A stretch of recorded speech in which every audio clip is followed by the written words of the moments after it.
नमस्कार, कैसे हैं आप? मैं हूं निशांत चतुर्वेदी। फिक्र आपकी में एक बार फिर से आपका स्वागत है। आइए शुरू करते हैं आपकी फिक्र की बड़ी बड़ी खबरों के साथ। कश्मीर में आज फिर 2 आम नागरिकों का खून बहा है। आतंकी संगठनों ने स्कूल में घुसकर 2 टीचर्स की गोली मारकर हत्या कर दी। फिक्र यह है कि कश्मीर में एक बार फिर कोशिश की जा रही है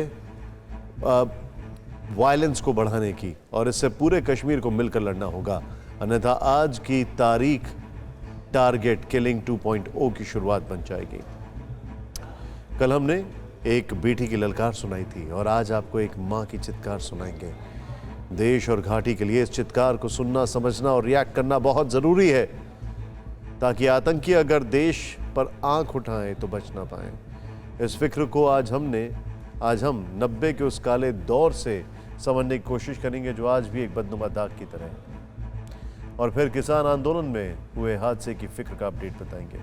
आज लखीमपुर खीरी कांड का अनकट वीडियो सामने आया है, जिसे देखकर सब कुछ तो नहीं लेकिन बहुत कुछ शीशे की तरफ साफ हो जाता है। इस बीच पार्टियों में कैसी चुनावी रेस लगी है, इसका विस्तार से विश्लेषण करेंगे। रोज की तरह आज भी लूट घर में एक और लूट की कहानी दिखाएंगे। ये लूट है नोएडा के जेवियर उबरटेक सोसाइटी की, और ये लूट न सिर्फ बिल्डर को बल्कि सिस्टम को भी कटघरे में खड़ा करती है। आज हम फिक्र की शुरुआत देश की सबसे बड़ी खबर से कर रहे हैं। हम उस फिक्र का संपूर्ण विश्लेषण करने वाले हैं, ताकि आप खबर के हर पहलू को समझें, ताकि देश भी सुरक्षित रहे और आवाम की एकजुटता भी बनी रहे। क्योंकि आज सबसे बड़ा खतरा देश की एकता और अखंडता पर है। कश्मीर में टारगेट किलिंग कर आतंकी देश के लिए सबसे बड़ा संकट खड़ा कर रहे हैं। वो भाईचारे की भावना पर चोट कर रहे हैं। या आतंकी फिर से कश्मीर को 90 के दशक में ले जाना चाहते हैं, जब घाटी के कश्मीरी पंडितों के साथ अत्याचार हुआ था। अब एक बार फिर आतंकी धर्म देखकर हत्या कर रहे हैं। पिछले 5 दिनों में आतंकियों ने कश्मीर में 7 आम लोगों की हत्या की। आज 2 गैर मुस्लिमों को मौत के घाट उतार दिया, जिनमें से एक कश्मीरी पंडित है और एक सिख। इस घटना ने श्रीनगर से दिल्ली तक सियासी सरगर्मी बढ़ा दी है। दिल्ली में केंद्रीय गृह मंत्री अमित शाह ने एक हाई लेवल मीटिंग बुलाई। राष्ट्रीय सुरक्षा सलाहकार अजीत डोभाल, गृह सचिव Ajay Bhalla, IB chief Arvind Kumar, CRPF DG Kuldeep Singh और बीएसएफ डीजी पंकज सिंह सहित कई अधिकारी शामिल हुए। इस मीटिंग में कश्मीर से आ रही फिक्र की खबर पर चर्चा हुई है। यह हत्याएं उस वक्त हुई हैं जब केंद्रीय गृह मंत्री अमित शाह इसी महीने कश्मीर के 3 दिन के दौरे पर जाने वाले हैं। आतंकियों के इस हमले ने पूरे देश को झकझोर दिया है। केंद्रीय शिक्षा मंत्री धर्मेंद्र प्रधान भी शिक्षा के मंदिर पर हुए इस हमले से आहत हैं। उन्होंने कहा कि श्रीनगर में स्कूल प्रिंसिपल और टीचर की हत्या से मैं स्तब्ध हूं। कश्मीर घाटी में लगातार हो रही टारगेट किलिंग से पूरे देश का खून खौल उठा है। सोशल मीडिया पर कश्मीर को लेकर तीखी प्रतिक्रिया देखने को मिल रही है। पूरा देश इस आतंकी वारदात का हिसाब मांग रहा है और घाटी की पूरी आवाम एकजुट हो रही है। इस वारदात को हम टारगेट किलिंग 2.0 क्यों कह रहे हैं, ये पहले आतंकी हमले की पूरी रिपोर्ट से समझिए।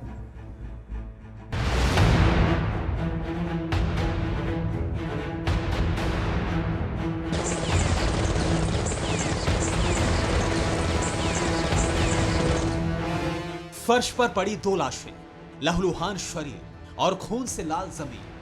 भले ही इस तस्वीर में सब कुछ ब्लर है, भले ही यह तस्वीर विचलित करती है, लेकिन इसे आज देखना जरूरी है। यही आज के हिंदुस्तान की सबसे बड़ी फिक्र है, क्योंकि ये घाटी में अमन से बौखलाए आतंकवादियों की कायराना हरकत के सबूत हैं। ये तस्वीरें 90 के दशक में कश्मीर में मचे कोहराम की याद दिला रही है। ये बता रहा है कि कैसे कश्मीर को फिर से वैमनस्य और आतंक की आग में जलाने की साजिश रची जा रही है, क्योंकि एक बार फिर आतंकवादियों ने कश्मीर में टारगेट किलिंग की शुरुआत कर दी है।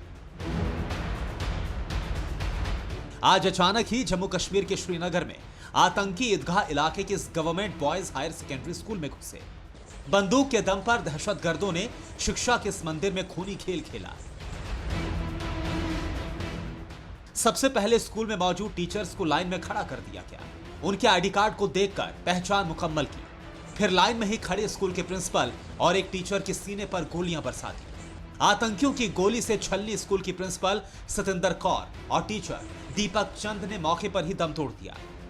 खास बात यह है कि सतिंदर कौर सिख समुदाय से थी और दीपक चंद कश्मीरी पंडित थे। इन दोनों शिक्षकों की पहचान की गई और पुख्ता पहचान के बाद स्कूल परिसर में ही गोली मार दी गई।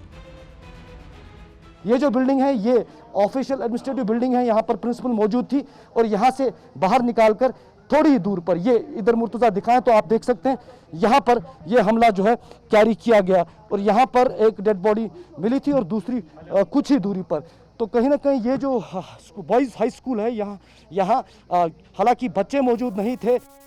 स्कूल में मौजूद टीचर को भी इस बात की आशंका नहीं थी कि एक टीचर जिसका काम आम कश्मीरी को शिक्षित करना था, जो आम कश्मीरी बच्चों को भाईचारे की शिक्षा देते थे, अमन और शांति की बात करते थे, वो टारगेट किलिंग के शिकार हो गए।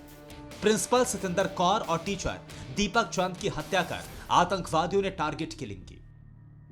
चाय पी रहे थे हम। अच्छा, हमने जो ये गन शॉट सुने तो हम मतलब डर गए। हमने ये दो टीचर्स थे, ये कहाँ थे? टीचर एक प्रिंसिपल मैम थी और एक था टीचर, ये यहाँ बाहर बैठे हुए थे, इन कुर्सियों पर बैठे। जी जी। ये सर कहाँ पे पड़े हुए थे ऊपर? जब हम बाहर निकले ना, तकरीबन जब लोकल सारे लोकल मतलब तब निकले हम बाहर। क्या देखा आपने? कुछ देखा हमने? कितने लोग आए थे? कितने लोग? वो मैंने नहीं देखा, हम इस कमरे में थे ना, ये नहीं देखा हमने कितने थे क्या थे। घटना के बाद सुरक्षा कर्मियों ने पूरे इलाके को घेर लिया। आनन फानन में आतंकवादियों की तलाशी शुरू की, लेकिन आतंकी भागने में कामयाब रहे। आतंकी संगठन द रेजिस्टेंस फ्रंट यानी टीआरएफ ने इस हमले की जिम्मेदारी ली है।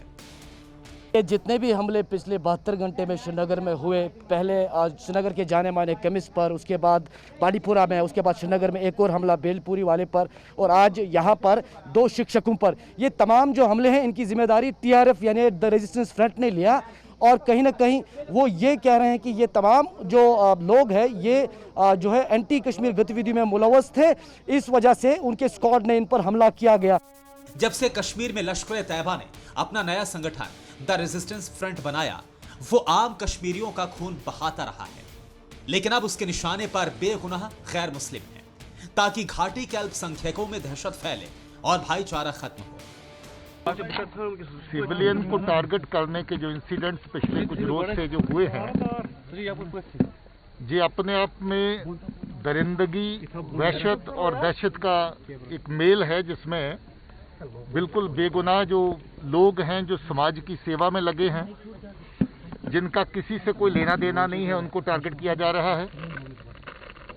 ये दहशत का माहौल पैदा करने के निशाने से इस तरह की कार्रवाई जो है, और कम्युनल रंग देने के लिए ऐसी किलिंग्स को, ताकि आपसी भाईचारा जो जहां पर कश्मीर में आपस में लोगों का है उसको नुकसान पहुंचे, उसको ठेस पहुंचे, उस तरह के इरादे से जहां पर हो रहा है। दहशतगर्द कश्मीर में अब चुन चुनकर उन लोगों को निशाना बना रहे हैं जो आतंक के सबसे काले दौर में भी घाटी में जमे रहे। घाटी के अल्पसंख्यक सिख और कश्मीरी पंडित दहशतगर्दों की आंखों में छुपते रहे हैं। अब सुधरते हालात में दूसरे कश्मीरी पंडितों को लौटने से रोकने के लिए फिर आतंक के उसी हथियार को आजमाया जा रहा है। ऐसे में इस बार जिम्मेदारी कश्मीर के हर अवाम की है। वक्त आतंकवाद के खिलाफ खुलकर आवाज उठाने का है। अड़ी सोमवार से शुक्रवार शाम 6 बजे सिर्फ TV9 भारतवर्ष पर।